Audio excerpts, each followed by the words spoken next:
বিমূর্ত এই রাত্রি আমার, মৌনতার সুতোয় বোনা একটি রঙিন চাদর।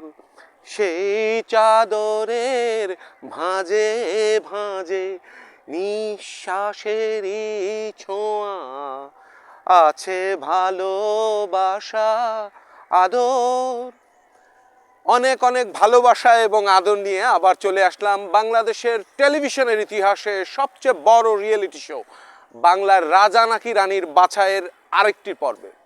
দর্শক, আপনারা জানেন আমরা বাংলাদেশের টেলিভিশনের ইতিহাসে সবচেয়ে বড় রিয়েলিটি শো বাংলার রাজা নাকি রানীর প্রতিযোগী বাছাইয়ের জন্য এই বাছাই পর্বের আয়োজন করেছি।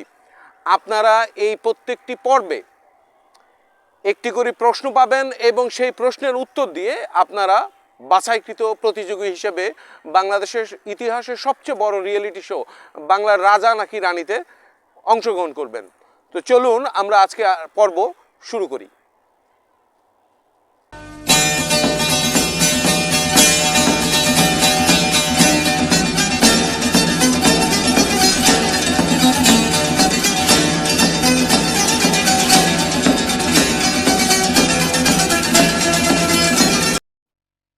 তো চলুন শুরু করা যাক আমাদের আরেকটি পর্ব, বাংলার রাজা নাকি রানীর প্রতিযোগী বাছাই পর্ব।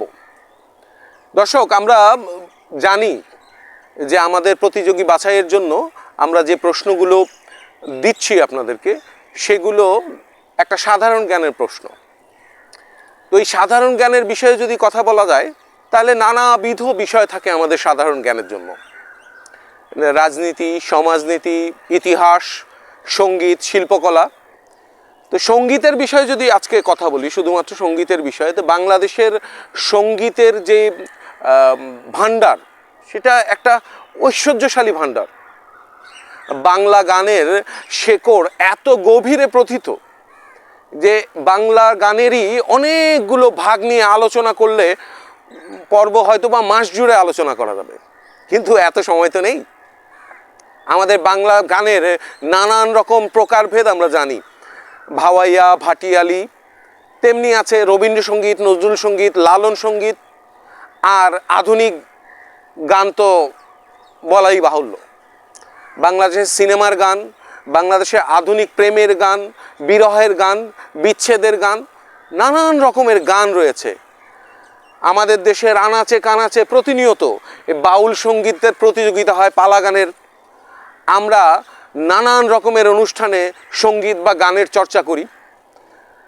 তো তেমনি বাংলাদেশের গানের ব্যাপারে যদি আলোচনা করতে হয়, তাহলে রবীন্দ্রসঙ্গীতকে নিয়ে যেমন আলোচনা করতে হবে, নজরুলকে নিয়ে যেমন আলোচনা করতে হবে, লালনকে নিয়ে যেমন আলোচনা করতে হবে, আবার শাহ আব্দুল করিম থেকে শুরু করে নানান রকমের লেখক যারা বাংলাদেশের সঙ্গীতের ভান্ডারকে সমৃদ্ধ করে দিয়ে গেছেন। হাসন রাজার কথাই বা বাদ যায় কেন? বাংলাদেশের মানুষ সঙ্গীত ছাড়া কিভাবে বাঁচে, পৃথিবীর অন্য কেউ বোধহয় ভাবতেই পারেন না। আসলে আমরা সঙ্গীত ছাড়া ভাবতেই পারি না। আমাদের জীবনের প্রতিটি মুহূর্তে আমাদের কোনো না কোনো সঙ্গীত কাজে লাগে, আমাদের মনে রিনঝিন করে বেজে ওঠে। আমরা আমাদের বিভিন্ন রকমের পার্বণে, বিভিন্ন রকমের উৎসবে আমরা গেয়ে উঠি নানা রকমের সঙ্গীত। আমরা একইভাবে আমাদের ঈদের সময় গেয়ে উঠি ওমর রমজানের ওই রোজার শেষে এলো খুশির ঈদ, আবার বৈশাখে গেয়ে উঠি এসো হে বৈশাখ এসো এসো। তো এমনি বাংলাদেশের এই সঙ্গীতের যে বিশাল ধারা, সেই ধারায় নানান রকমের সঙ্গীতজ্ঞ, সুরকার, গীতিকার আমাদেরকে অবদান রেখে গেছেন আমাদের সমৃদ্ধ ভান্ডার আরও সমৃদ্ধ করার জন্য। তাদেরকে শ্রদ্ধাবোধ জানিয়ে আমরা আজকের এই সঙ্গীতের বিষয়ে একটি প্রশ্ন করতে চাই। দর্শক, আমি আজকের এই পর্বের শুরুতে একটি গান গেয়েছি, যে গানটির গীতিকার ও সুরকার ভূপেন হাজারিকা, উপমহাদেশের বিখ্যাত একজন সঙ্গীত শিল্পী এবং সঙ্গীতজ্ঞ, এবং সেই গানটি বাংলাদেশের একটি সিনেমায় নেওয়া হয়েছিল। আমাদের আজকের প্রশ্ন নম্বর 3, মনে রাখবেন আমাদের আজকের প্রশ্ন নম্বর 3। সেই প্রশ্নটি হচ্ছে, এই বিমূর্ত এই রাত্রি আমার মৌনতার সুতো হইব না একটি রঙিন চাদর, এই গানটি বাংলাদেশের একটি সিনেমা যার নাম সীমানা পেরিয়ে এই ছবিতে চিত্রায়িত হয়েছিল। বলতে হবে এই সীমানা পেরিয়ে ছবির নায়ক এবং নায়িকার নাম। আমি আবারও বলছি, আপনাদেরকে 3 নম্বর প্রশ্নের উত্তরে বলতে হবে বাংলাদেশের একটি অনবদ্য ঐতিহাসিক চলচ্চিত্র, মানুষের মন কেড়ে নেয় একটি চলচ্চিত্র, সীমানা পেরিয়ের নায়ক এবং নায়িকার নাম। উত্তর পাঠাবার ঠিকানা আমাদের এই ডেসক্রিপশন বক্সে দেওয়া আছে, আপনারা দেখে নেবেন। উত্তর পাঠানোর নিয়ম 3, তারপরে নায়ক নায়িকার নাম লিখবেন, নিচে আপনার নাম, আপনার জেলা এবং আপনার যোগাযোগ নম্বরটি দিয়ে দিবেন যেন আমরা আপনার সাথে যোগাযোগ করতে পারি। তো আজকের মতো এখানেই থাকলো। দর্শক, বাংলাদেশের ইতিহাসে, বাংলাদেশের টেলিভিশনের ইতিহাসে সবচেয়ে বড় রিয়েলিটি শো বাংলার রাজা নাকি রানীর এই বাছাই পর্ব আমাদের অফিসিয়াল চ্যানেল BRNR টিভিতে চলছে। আপনারা যারা যারা এখনও সাবস্ক্রাইব করেননি, সাবস্ক্রাইব করে বেল আইকন চাপ দিয়ে রাখুন যেন সবার আগে আপনার কাছে নোটিফিকেশন পৌঁছে যায়।